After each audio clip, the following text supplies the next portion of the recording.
This news is presented by BK hardware store, Didwi Tikkar, Hamirpur. सभी प्रकार के paint, hardware, plywood, timber, tiles और marble के लिए संपर्क करें।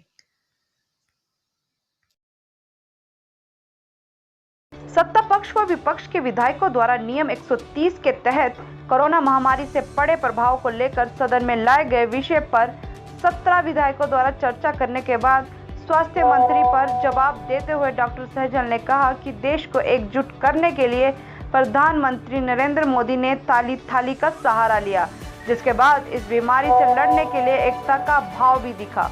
उन्होंने कहा कि मुख्यमंत्री की नेतृत्व क्षमता भी कोरोना महामारी के दौरान देखने को मिला, जिन्होंने समय समय पर उचित निर्णय लेकर प्रदेश को इस विकट परिस्थिति से उबारने का प्रयास किया। कोरोना के समय में कोरोना वॉरियर ने कोरोना संक्रमितों की जो सेवा की वह सराहनीय है। उन्होंने ऐसे समय में कोरोना मरीजों की मदद की जब संक्रमितों के सगे संबंधी उन्हें छोड़ चुके थे। उन्होंने कहा कि जनवरी 2020 में ही सरकार ने कोविड से निपटने के लिए प्रयास शुरू कर दिए थे, जिसके तहत 104 सेवा 24 घंटे के लिए शुरू की गई और सभी उपायुक्त को भी हर स्थिति पर नजर रखने के निर्देश दिए। अभी सहजल का जवाब पूरा नहीं हुआ था कि विपक्ष ने सदन से वॉकआउट कर दिया।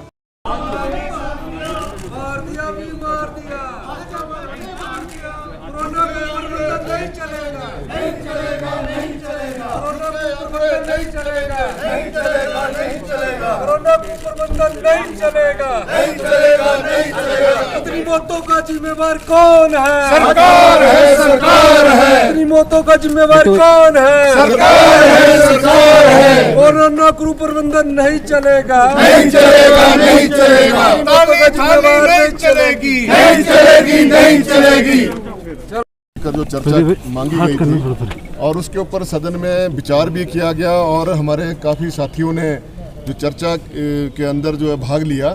और उसमें सबसे बड़ी बात यही थी कि जो इस 2-2.5 महीने में जो सरकार की तरफ से कुप्रबंधन रहे और सरकार जो है सही ढंग से कोरोना काल में जो है व्यवस्था नहीं कर पाई और जो सरकार का दायित्व बनता था केवल मात्र एक तरफा सरकार ने कार्य करने की कोशिश की। ना तो विपक्ष के विधायकों को, ना विपक्ष के हमारे सीएलपी के नेता को, ना ही उन्होंने अन्य बुद्धिजीवी वर्ग के साथ कोई चर्चा की।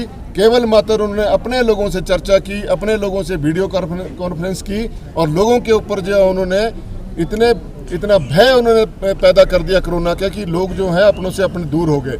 लेकिन सरकार ने ना अस्पतालों में व्यवस्था की और जिस समय व्यवस्था करने की ज़रूरत थी उस समय इन्होंने की नहीं। दिल्ली की जो सरकार है उस समय वो चुनावों में मशगूल थी। पहले मध्य प्रदेश में उन्होंने सरकार बनानी थी, फिर उसके बाद ममता के खिलाफ उन्होंने सरकार बनानी थी। इस प्रकार से 5 राज्यों में उन्होंने जो भारी भरकम भीड़ खड़ी की और उसी प्रकार हमारे प्रदेश में जो नगर निगम के चुनाव करवाए गए, यहाँ पर भीड़ इकट्ठी की गई और उस शिवरात्रि के मेले किए गए, अन्य आयोजन किए गए, जिसकी वजह से कोरोना फैला। लेकिन सरकार ने उस समय जब इनको पता था कि ये दूसरी लहर आने वाली है और घातक लहर आने वाली है, उस समय सरकार ने कोई भी उचित कदम नहीं उठाए। आप देखिए लोग किस तरीके से वहाँ पर मरे, उनको ऑक्सीजन समय पर नहीं मिल पाई, उनका इलाज नहीं हुआ।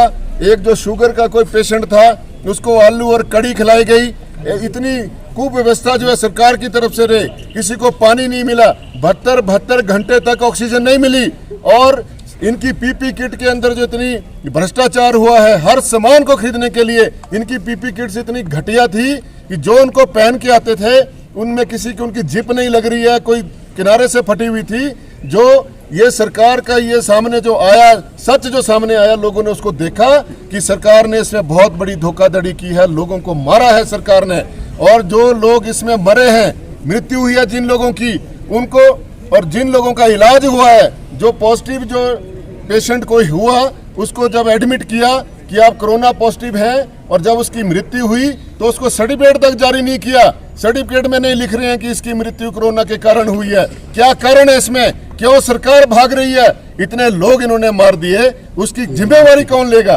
क्या सरकार जो है इतनी अंधी हो गई है, बहरी हो गई है? क्या सरकार के आसपास इतना भी पैसा नहीं है जो है अपने बीवी को छोड़ के, बच्चों को छोड़ के और बुजुर्गों को छोड़ के उनका लालन पालन कौन करेगा? सरकार ने, दिल्ली सरकार ने भी और प्रदेश सरकार ने भी कोई भी कदम आज दिन तक नहीं उठाया उन परिवारों के लिए।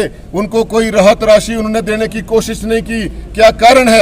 आज ये हम नहीं, आम जनता इस बात के लिए पूछती है कि सरकार क्या कर रही है, क्यों नहीं हमारी सहायता कर रही है। आज भी लोग जो है डिप्रेशन में है और सरकार जो है यहाँ पर बड़ी बड़ी बातें करती है, अपनी तारीफ को खुद ही करी जा रही है और बड़े बड़े होर्डिंग बैनर लगाई जा रही है। जब देखिए वैक्सीनेशन हो रही है और वैक्सीनेशन का सर्टिफिकेट इश्यू हो रहा है, उसमें मोदी जी की फोटो लगाई जा रही है, लेकिन जो कोरोना से कोई मर रहा है उस सर्टिफिकेट में कोरोना का कोई जिक्र नहीं है। तो ये कहाँ की सरकार है? ये क्यों एक तरफा कार्रवाई हो रही है?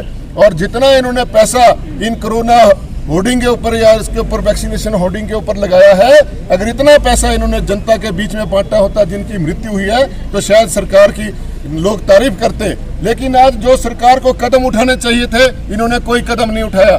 जब इनको वेंटिलेटर्स की जरूरत थी, आज ये बोलते हैं हमने इतने वेंटिलेटर लगा दिए।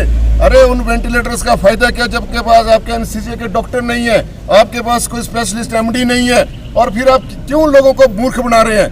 और जब वहाँ पे लोगों को जरूरत होती थी, उनको राशन तक भेजा जाता था, उनको खाने पीने के फल फ्रूट भेजा जाता था, उनको फल फ्रूट तक नहीं दिया जाता था अंदर। इनका जो कंट्रोल जो रूम इन्होंने बनाए हुए थे, वो वहाँ पर केवल मात्र एक दिखाने के लिए कि हम आपकी सहायता करेंगे, किसी की सहायता नहीं हुई। एम्बुलेंसेस के अंदर जो है ऑक्सीजन नहीं थी, एम्बुलेंसेस भी बाद में हम लोगों ने अपने पैसों से एम्बुलेंसेस चलाई, मुफ्त में लोगों को इलाज करवाया, उनको दवाइयां दी, और जिनकी जो पर्याप्त सहायता हो सकती थी हमने की। सरकार का ये कहना कि कांग्रेस पार्टी के विधायकों ने और कांग्रेस पार्टी ने और अन्य दलों ने कुछ नहीं किया, ये सरासर एक तरफ का कार्य है सरकार का। सरकार ने कुछ नहीं किया है। सरकार का दायित्व बनता था, क्योंकि ये लोग सत्ता में बैठे हुए हैं और सत्ता में बैठे हुए लोगों को जो अपनी जिम्मेवारी से मंत्री जी ने संतोषजनक जवाब नहीं दिया है, इसलिए हम लोग वॉकआउट किए। ताली और थाली पे ये भी वो फंसे हुए हैं। कांग्रेस पार्टी ने इस मुद्दे को उठाया है, सभी विधायकों ने। आप देख सकते हैं हिमाचल प्रदेश में कोरोना के केसेस निरंतर बढ़ रहे हैं।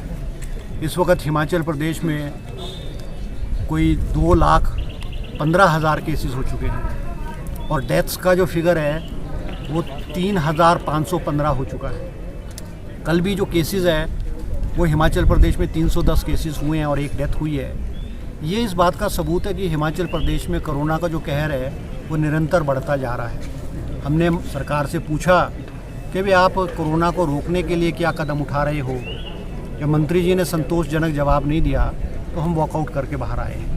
और सबसे बड़ी बात यह है कि सेकंड वेव में सरकार का फेलियर हुआ है, चाहे ऑक्सीजन की सप्लाई है, चाहे पैरामेडिकल स्टाफ की कमी होना है, चाहे दवाइयों का है, चाहे इंजेक्शंस का है।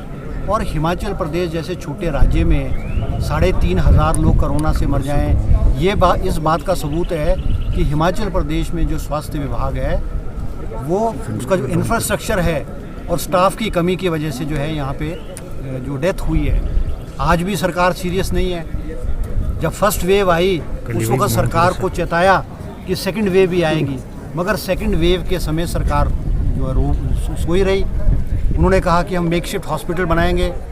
फर्स्ट वेव के बाद 5 मेकशिफ्ट हॉस्पिटल बनने थे। सेकंड वेव के दौरान भी 5 के 5 मेकशिफ्ट हॉस्पिटल बने नहीं है। आज भी मेरा दावा है कि अभी भी जो मेकशिफ्ट हॉस्पिटल है वो बने नहीं है।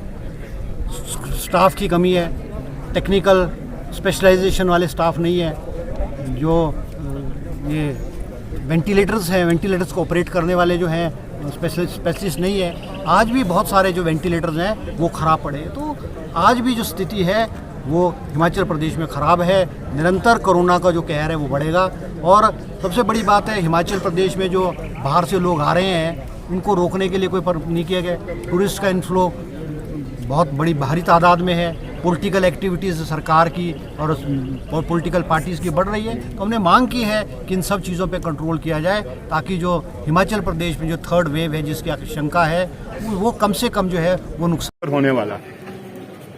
जवाब सुनना का प्रश्न नहीं है, ये प्रश्न तो है कि जो मंत्री महोदय हैं अगर साइंटिफिकली शुरू करते जवाब को तो बैठने का वहां पर कोई वो फर्ज बनता।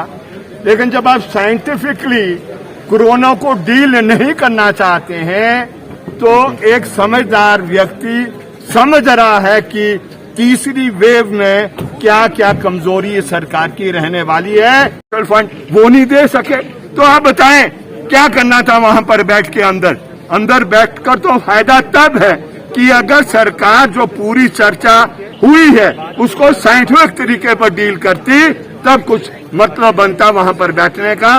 तो इसलिए अभी भी हमारी सरकार से विनती है कि साइंटिफिक तरीके से आप इसको डील करो, तभी ये तीसरी वेव को रोका जा सकता है। रुकेगी तो नहीं, लेकिन कम से कम जो नुकसान है वो उसे जनता को बाहर निकाला जा सकता है। हेलो दोस्तों, नमस्कार। मेरा नाम रमेश शर्मा है और मैं जीवन उत्साह न्यूज का मुख्य संपादक हूं। पिछले 2 वर्षों में हिमाचल के अलग अलग जिलों में काम करते हुए हम इस चैनल को आगे बढ़ा रहे हैं। अगर आपने हम चैनल को सब्सक्राइब नहीं किया है तो आप प्लीज सब्सक्राइब कीजिए। मैं आपको विश्वास दिलाता हूं आप निराश नहीं होंगे। भले आप 1 महीना इस चैनल को फॉलो करके देखिए, आपको मिलेंगे यहाँ जागरूकता से जुड़ी हुई वीडियो और आपके परिवार, आपके समाज से जुड़े हुए वीडियो। सर्च कीजिए जीवन उत्साह न्यूज फेसबुक पे और यूट्यूब।